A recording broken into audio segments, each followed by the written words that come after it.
الحمدللہ رب العالمین، الصلاۃ والسلام علی رسولہ الکریم وعلی آلہ واصحابہ اجمعین۔ قال النبی صلی اللہ علیہ وسلم خیر الناس انفعهم للناس او کما قال علیہ الصلاۃ والسلام۔ محترم جناب سید سعادت اللہ حسینی صاحب، امیر جماعت اسلامی ہند، معزز علماء کرام، مفتیان اعظام، بزرگوں، دوستوں، بھائیوں اور بہنوں، السلام علیکم ورحمۃ اللہ وبرکاتہ۔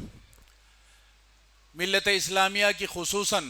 اور مظلوم اور محروم طبقات کو سیاسی، تعلیمی، معاشی اور سماجی سطح پر مضبوط اور مستحکم کرنے، ان کے معیار کو بلند کرنے کے لیے آج سے 18 سال پہلے جو خواب ویژن 2016 کے نام سے دیکھا گیا تھا، جسے پورے ہندوستان کی مختلف ریاستوں میں روب عمل لایا گیا، دوسرے مرحلے میں اسے ویژن 2026 کے نام سے آگے بڑھایا گیا، اسی امبریلا کے تحت جو مختلف آرگنائزیشن، مختلف ٹرسٹ کام کرتے ہیں، جو ملت کے اور سماج کے مختلف پہلوؤں میں تقویت پیدا کرنے اور انسانوں کی بہتری اور ان کو نفع بخش بنانے کا جو کام کرتے ہیں، اس کا ایک حصے کے طور پر آئیڈیل ریلیف ٹرسٹ قائم کیا گیا آج سے 3-4 سال پہلے۔ اس کے مقاصد میں یہ بات رکھی گئی کہ 4 مختلف میدانوں میں community development, social welfare, education اور ہیلتھ کے میدان میں کام کیا جائے۔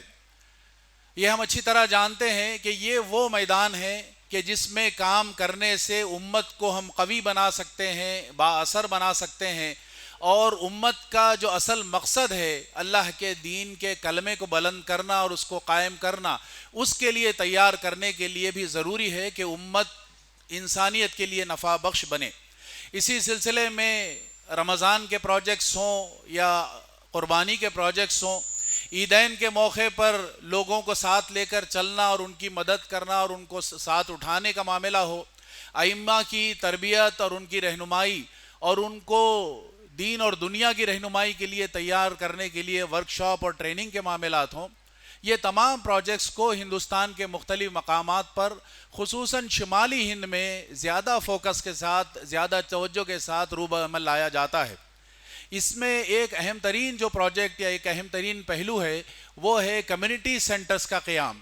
جس کی ایک بہترین مثال آج ہمارے سامنے ہے کہ ایک ایسا کمیونٹی سینٹر جو پورے امت کے لیے، پوری انسانیت کے لیے رہنمائی کا، انسانیت کو تقویت پہنچانے کا، امت مسلمہ کے مقام کو بلند کرنے کا ذریعہ بنے،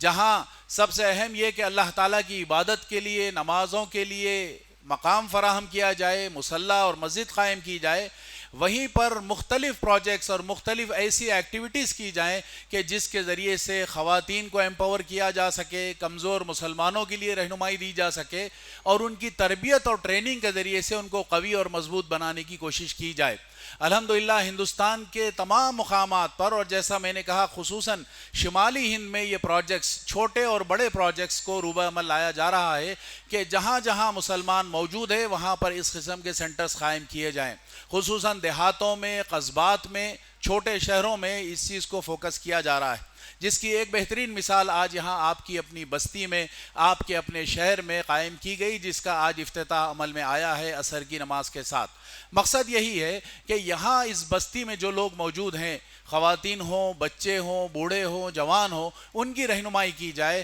ہر سطح پر اور ہر لیول پر رہنمائی کی جائے، تاکہ وہ ملت کے لیے، انسانیت کے لیے بہترین سرمایہ بن سکیں، اور اس ذریعے سے وہ دنیا میں بھی کامیابی حاصل کریں اور اللہ رب العالمین کے سامنے بھی وہ سرخرو ہوں اور اللہ کی رضا اور خوشنودی بھی حاصل کر سکیں۔ ان عظیم مقاصد کے تحت جو کام کیے جا رہے ہیں، اس میں آپ تمام بھی شریک ہو کر ان مقاصد کو مزید آگے بڑھا سکتے ہیں۔ اللہ تعالیٰ ان مقاصد پر کام کرنے کی ہمیں توفیق عطا فرمائے، بہترین انداز میں امت کو اور انسانیت کو اوپر اٹھانے اور ان کے لیے ان کو نفع بخش بنانے کا کام کرنے کی توفیق عطا فرمائے، جیسا کہ اللہ کے نبی صلی اللہ علیہ وسلم نے فرمایا کہ تم میں بہترین وہ لوگ ہیں جو انسانیت کے لیے نفع بخش ہیں۔ وآخر دعوانا الحمدللہ رب العالمین۔